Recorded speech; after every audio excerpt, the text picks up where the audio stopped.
Вега, друштвото за сметководствени и консалтинг услуги, составено од долгогодишен професионален тим, им нуди на своите клиенти брза, професионална, ефикасна и квалитетна услуга. Достапни 24 часа во денот, 7 дена во неделата, Вега секогаш ја дава истата квалитетна услуга по поглед на сметководствената евиденција, анализа, даночна евиденција и даночен консалтинг, планирање и проекции, изготвување на бизнис план и инвестициона програма, следење на сите програми за грантови, субвенции и финансирани проекти. Вега секогаш на ваша услуга. Поздрав до сите вас. Денеска се наоѓаме во Институтот за европски студии со директорот Миша Ѓурковиќ. Миша, добар ден, како си? Богу фала, или иншала, што би рекли наши муслимани, овде си мало нашалимо.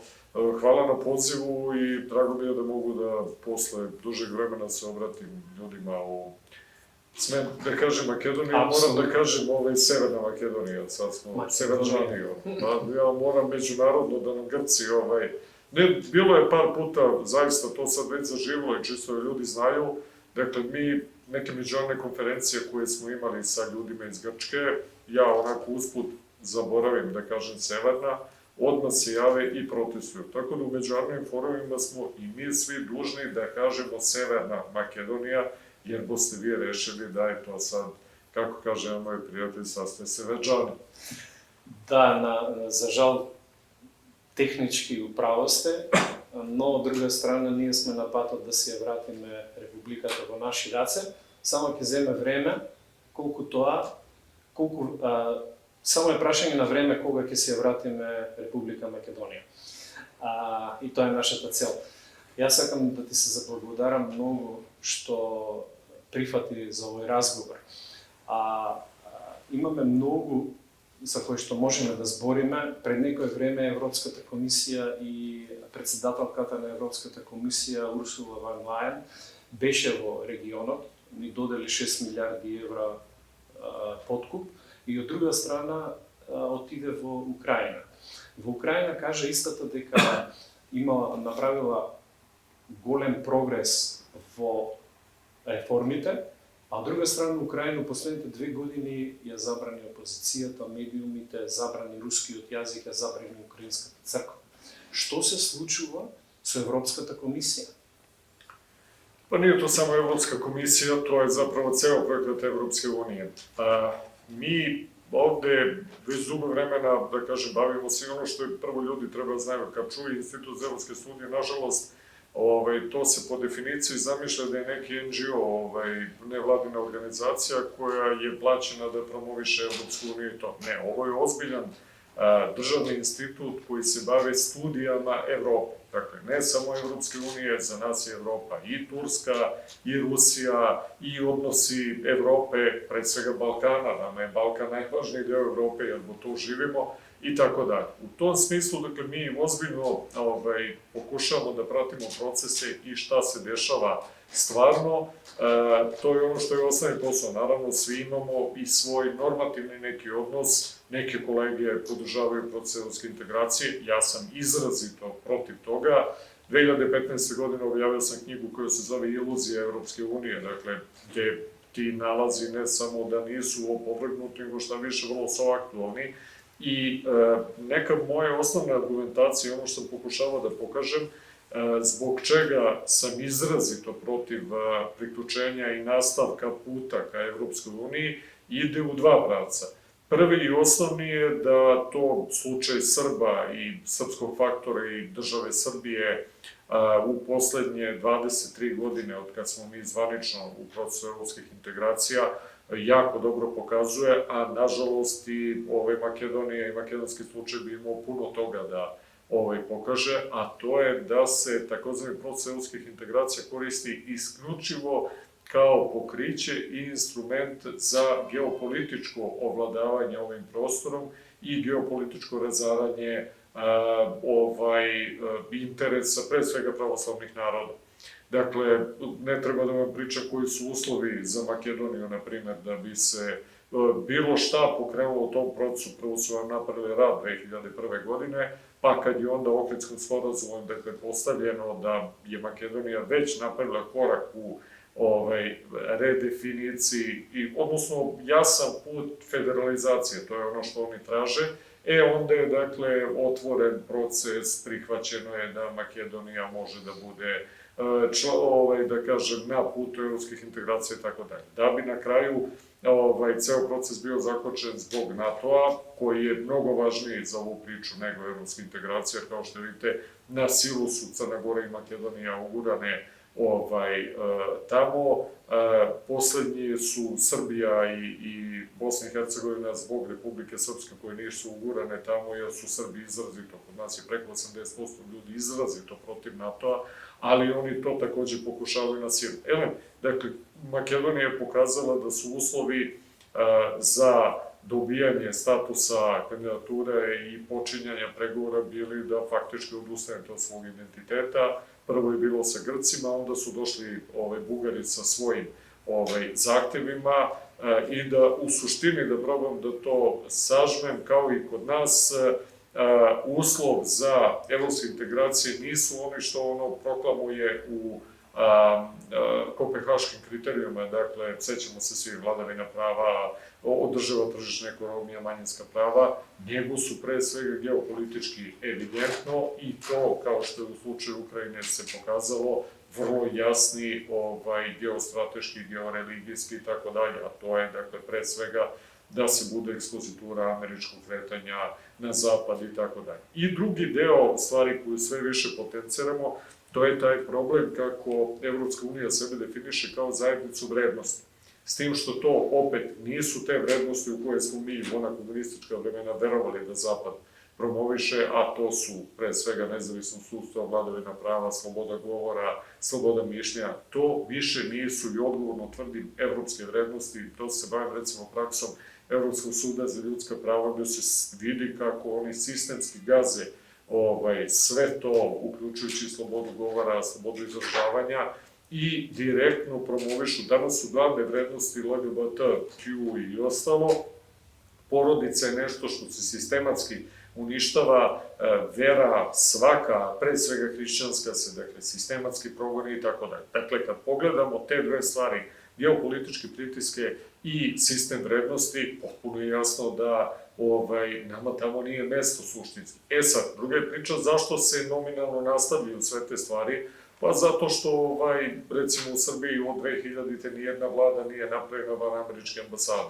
I to je do dan danas suštinski, svako ko hoće da dođe na vlast ovde, mora da se zaklinje u procese evropske integracije i tako dalje. S druge strane, kao što smo pominjali, u Evropskoj uniji samo je niko više ni ne pomišlja da odredi bilo kakve datume ili da stvarno razmišlja evropske integracije. To njih ne zanima apsolutno. Macron je vrlo lepo rekao, Angela Merkel je na Bledu pre 2 godine isto, kad je Janša probao da kaže možda 2030, ne obavezujemo se ni na šta, jer suštinski, ja mislim da i u Nemačkoj i u Francuskoj preko 2/3 ljudi izrazito protiv nastavka proširenja. Dakle, od proširenja nema ništa i mislim da s druge strane i liderima na ovim prostorima, narodu je svakako jasno, ali liderima je isto jasno da od toga nema ništa, ali se svi ritualno zaklinju i to. Da sažmem i da završim ovaj segment,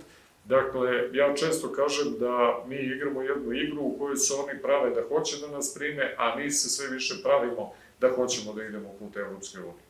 Suštinski, dakle, oni gledaju svoja posla, a mi treba što više da vodimo računa da se zaštitimo od njih i da što manje nam razaraju identitet porodice i ono što je najveći problem, to je ogromna stvar, oni su opustošili, što se resursa tiče, pre svega Nemci, ali i Šveđani, Englezi, Francuzi, od naroda ovde. Dakle, mi ako bismo pogledali, kao što svi znamo, svi popisi su ovde nelegitimni, nelegalni, svi lažu.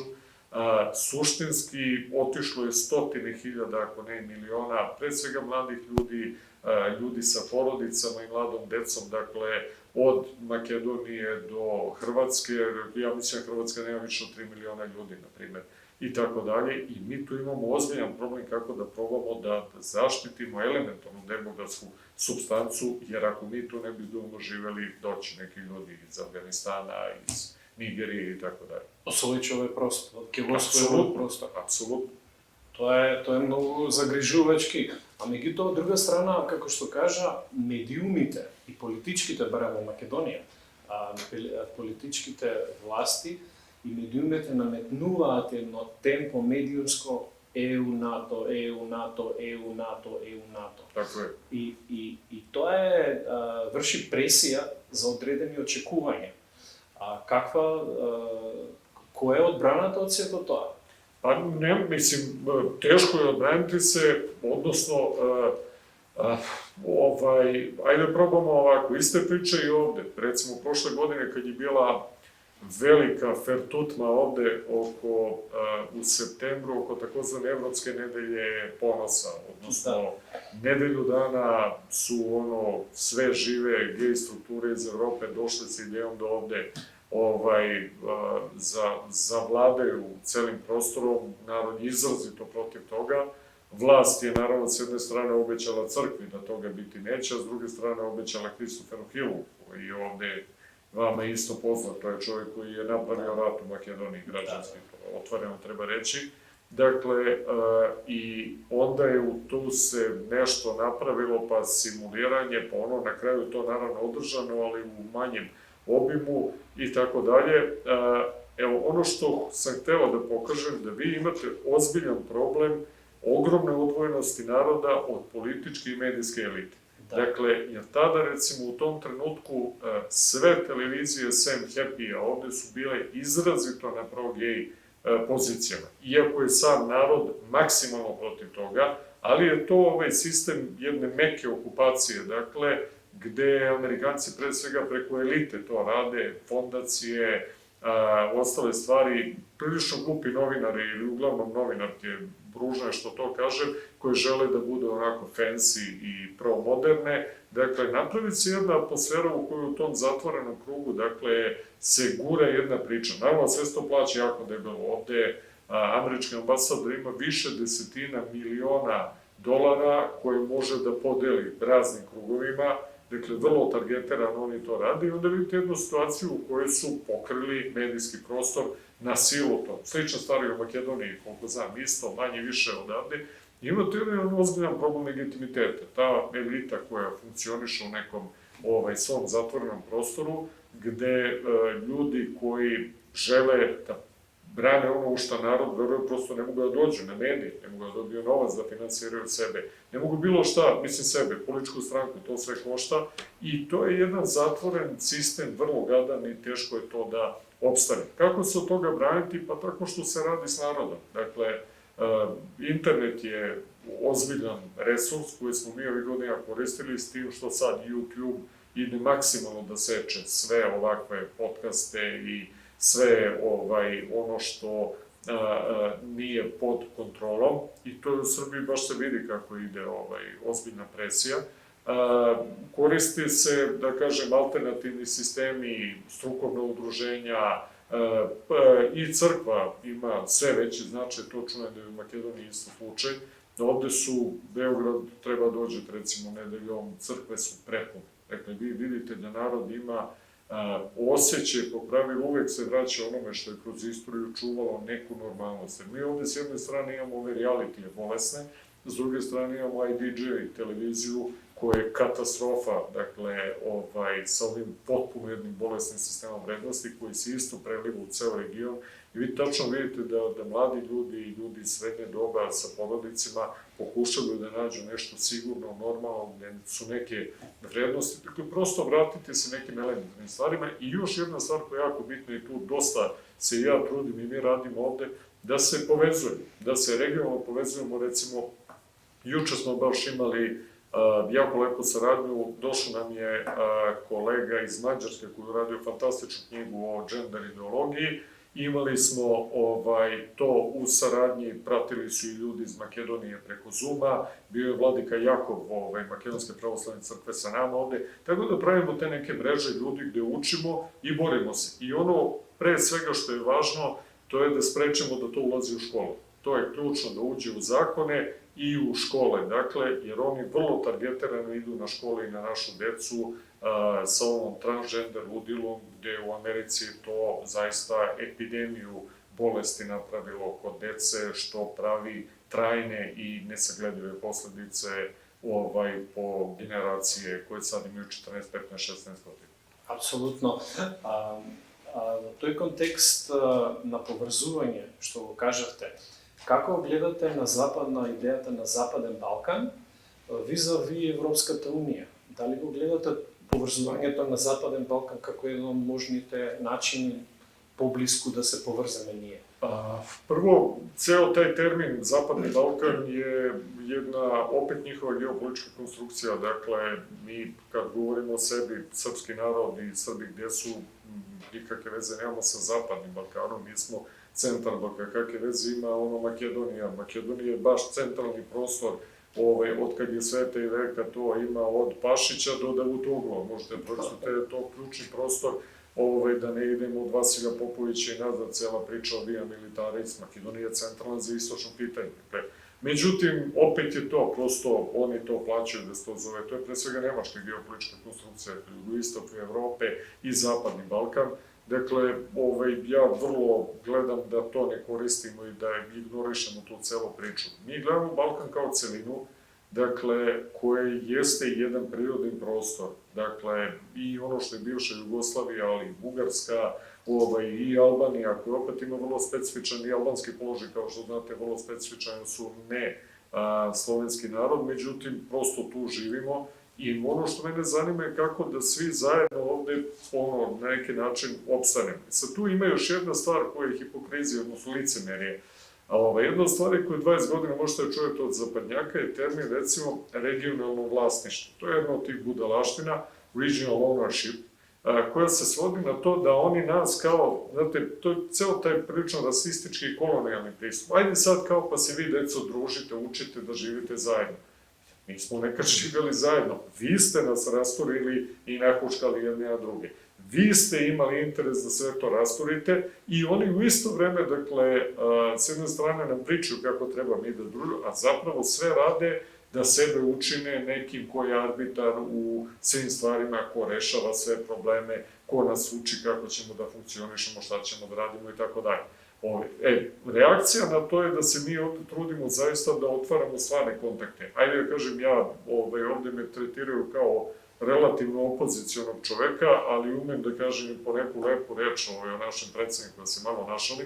Recimo, ta ideja oko otvorenog Balkana, koja jeste američka priča, to je neosporno iza toga, međutim, mislim da je strašno bitno, to je stvar koju mi guramo 10-20 godina ovde da krenemo, što opet mislim da Srbija ima negde najviše i kapaciteta i odgovornosti za ovaj prostor, a to je da mi iniciramo zaista te neke procese saradnje ovde, koji idu od ovoga, recimo, funkcionisanja telefona bez roaminga u celom prostoru jako dobro. Leto sam isto prošao od Grčke nazad bez pasoša, u Crne Gore, u Albaniju i tako dalje. To jeste stvar koja je elementarna, ljudi mogu normalno da funkcionišu ovde, ali i razne druge stvari i ono što je najvažnije, to je da otvorimo priču o rešavanju konflikata. Ja sad pomenuo sam u decembru, veliko mi je zadovoljstvo, stvarno imat ćemo dvojicu vrhunskih intelektualaca iz Sarajeva, znači Bošnjaka koji će biti gosti ovde. Jedan dolazi da priča o ovoj priče o političkoj teoriji, gde čovjek objavio sjajnu knjigu kod Routledgea, što je isto velika stvar, ne mnogo ljudi iste perspektive, pa mu je vrlo važno bilo da ovde napravimo lep seminar oko toga, ali naravno pričat ćemo i o našim međusobnim odnosima i tako dalje.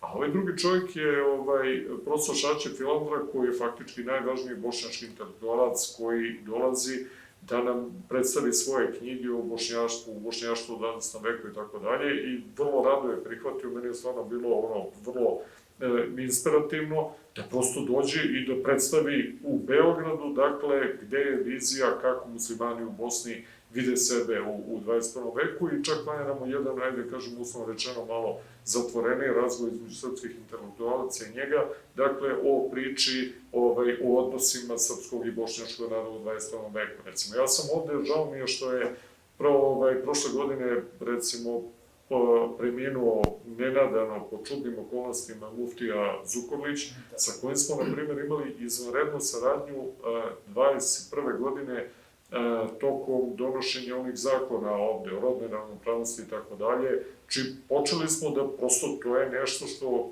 i pravoslavne Srbe i muslimane iz Sandžaka, dakle, odnosno Raške oblasti, pogađa vrlo mnogo i onda smo prosto mi napravili tu neku koaliciju za odbranu prirodne porodice, napravili te sve popis ozbiljnih pravnih argumenta i ostalo, i on je to izvanredno zastupao u Skupštini. Dakle, postoji sve veći broj stvari, meni je isto drago, na primjer, da dosta, i ajde dobro, ovi moji neki tekstovi iz politike se pojave u Makedoniji, ljudi prate šta radim posebno na ovim temama, ali recimo strašno mi je zanimljivo bilo da niz portala bošnjačkih ili muslimanskih u Sarajevu preuzima moje tekstove o porodici, o odbrani porodici i tako dalje. Dakle, to su isto primjeri povezivanja, kao što rekoh, na ovim realnim, operativnim stvarima, ali i na stvarima odbrane onoga što nam je zajedničko, kao što je između ostalog kultura i mentalitet i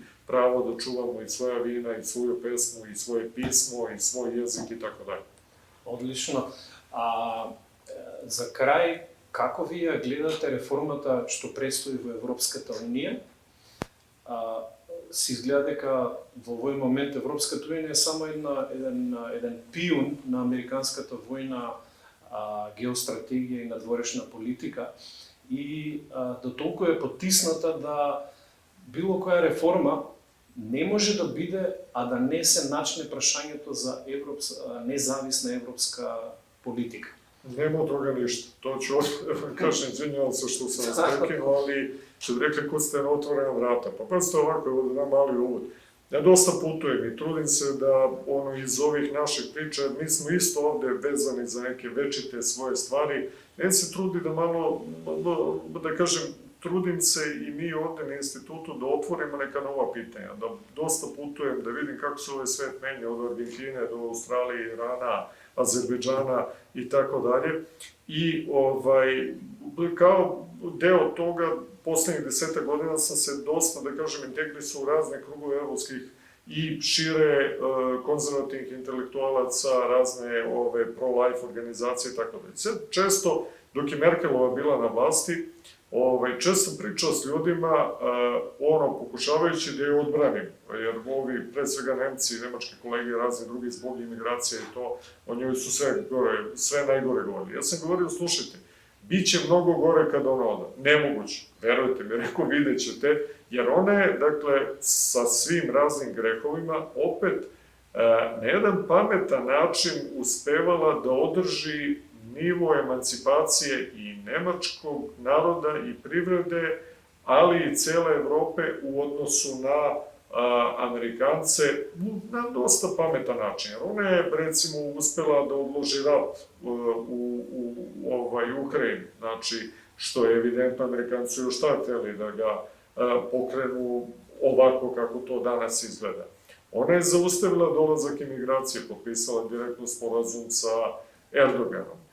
Ona je izgurala priču i oko Severnog toka 1 i Severnog toka 2, zahvaljujući čemu je pre svega Nemačka, ali i veći deo Evrope dobio jeftin gas. Ona je radila na tom povezivanju strateškom čuvenom, dakle, sa Rusima u smislu da oni dobiju resurse, oni daju Rusima tehnologiju i tako dalje.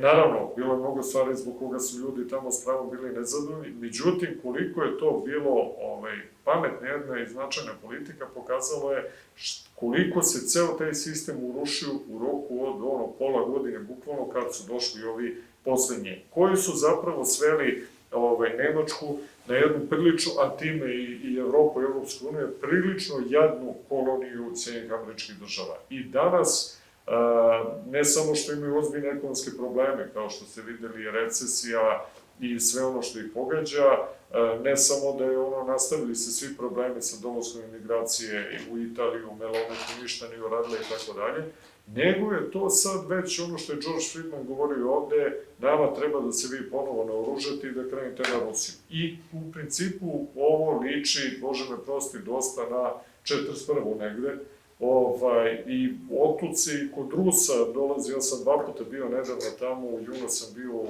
Moskvi na ozbiljnom forumu i nedavno sam bio u Sankt Petersburgu. Vi vidite tamo da kod njih dolazi, to ide postepeno, ali do ozbiljnog shvatanja da prosto sa Evropom više nema, nažalost, razgovora, jer je Evropa pretvorena u američku koloniju koja služi isključivo za provokaciju i napade na Rusiju. Čak simbolički videli ste ruski fudbalski klubovi će izaći iz UEFA i ukrenuti se Aziji. To prosto zanimljivo je bilo čuti Dimitrija Trenjina, dakle, vodećeg ruskog prozapadnog, dakle, geopolitikologa, čovjeka koji je 20 godina vodio Carnegie centar, koji kaže otprilike ovako, znači baš on, mi smo potrošili 30 godina, probali smo da sa Zapadom, pre svega sa Evropom, napravimo neki strateški dogovor, sada nam je svima jasno, toga nema vajne i da moramo se vratimo na hladnoratovske pozicije, dakle, da se okrećemo, naravno, Kini,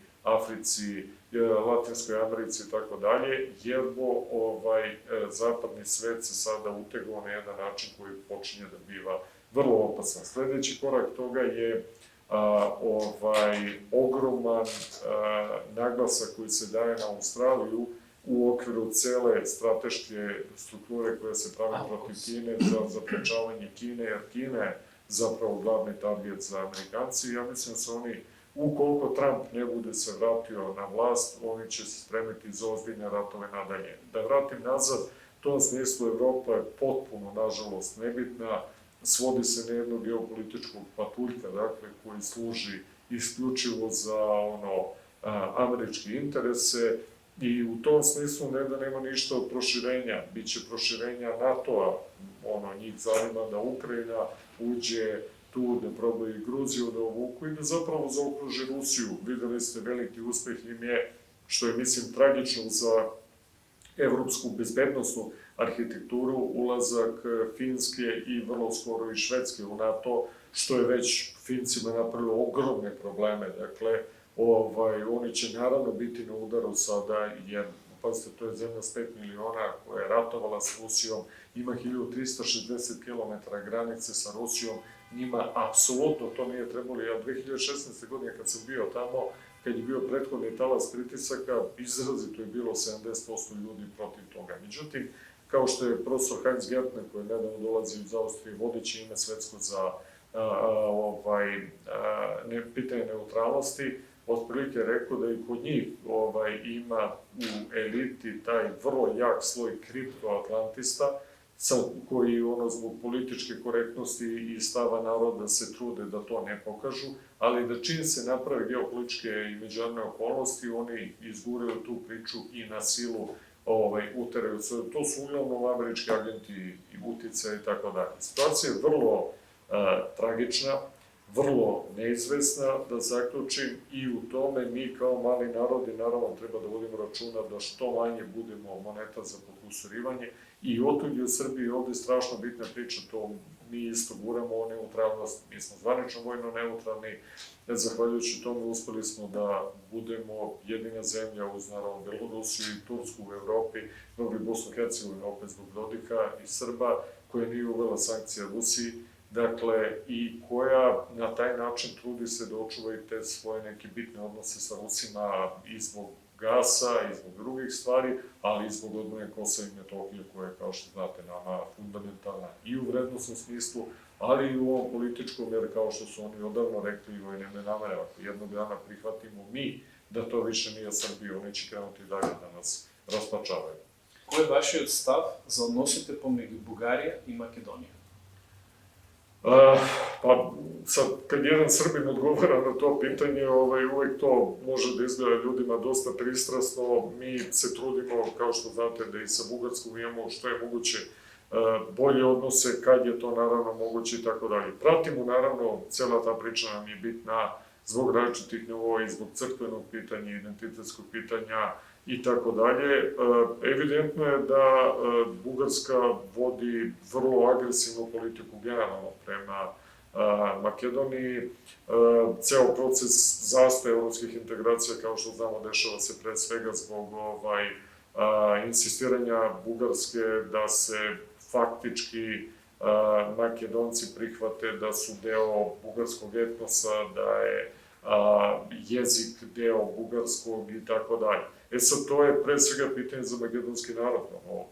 To je opet vraćanje na tu priču da li vam je važnije da ostanete ono što jeste i koji jeste sačuvati identitet ili vam je važnije da nastavite proces evropske integracije od čega nema ništa. Mislim, pitanje je po meni vrlo lako. Način na koji Bugarska prelazi tome, opet je to naravno njihovo pitanje, unutrašnje, način kako bugarska elita to definiše, ja mislim da je u strateškom smislu dosta pogrešan i da izaziva veliku nelagodu kod ljudi u Makedoniji. Dakle, video sam da su nominalni, razlozi da komisija zajednička za istoriju ne funkcioniše, da nije prihvaćeno mnogo stvari koje je Bugarska tražila i pre svega su ove provokacije sa dolaskom, da kažem, ovih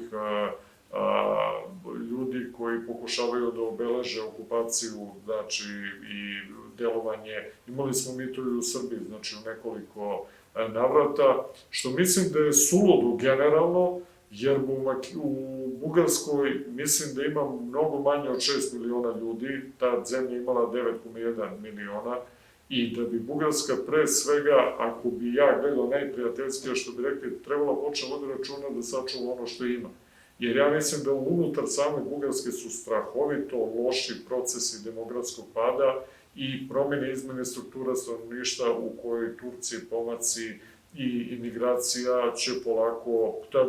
Ja znam da i u samoj Bugarskoj, pričam s nekim kolegama koji imaju ozbiljan i opravdan strah, da i njih čeka proces federalizacije i da će to postati jedna bilingualna država. Sve se to dešava u situaciji u kojoj Erdoganova Turska, koja je ozbiljno dobila samopouzdanje, koja je preko 80 miliona ljudi stoji, znači, na granicama tu. I još jedna stvar koju ljudi treba voditi računa. Ovde svi imaju neku percepciju, ili su imali do Ukrajine, kako su granice postavljene i pazite, samo srpske granice možete da cepate Srbiju, da za sve ostale je u redu. Daleko smo mi od toga. Znači, ružno da kažem, ali Mečka zaigra pred raznim tuđim vratima. Ja nisam za džabe rekao da toliko ima ovde praznog prostora. Dakle, Hrvatska, koja po meni je pala na isto 3 miliona stanovnika, ne samo nakon proterivanja Srba, nego i nakon odlaska velikog broja njihovih mladih ljudi, gde je pre svega Slavonije, najfertilnijih, najboljih prostora što se zemlja tiče, maltene je potpuno prazan dole i pogledate, oni imaju ozbiljne probleme, jer i Mađarska i Italija malo pa pomenu neku vrstu, da kažem, ideje o reviziji granica, Orban malo pa izbaci granicu u kojoj je, i podsjetimo se da je Horthy bio admiral mornarice, a da je sedište mađarske mornarice bilo u Rijeci. Tako da se šalim sa prijateljima iz Hrvatske, rekao da ste se dogovorili Italijani i Mađari ko će da uzme rijeku na kraju i tako dalje. Stvari se izgledaju da su za šalu, ali nisu za šalu. Ja se bojim da ovde, nažalost, ukoliko globalnim igračima bude trebalo, ponovo možemo da vidimo. Balkan je prosto u lošijoj situaciji nego što je bio možda i u nekim ranijim periodima i u tom smislu mi zato insistiramo na značaju neutralnosti, ne mešanju u vojne sukobe i na naoružanju i posebno ovo što nam je važna priča, još nismo izgurili, ali mislim da smo blizu povratka redovnog služenja vojnog roka i narodne vojske, što je bitno ne samo zbog vojne snage, ni zbog opšte discipline i toga da muškarci ponovo budu muškarci. Миша, благодарам многу за овој многу добар разговор. Благодарам на вам што не следевте од Белград. До следното јавување, се најдобро.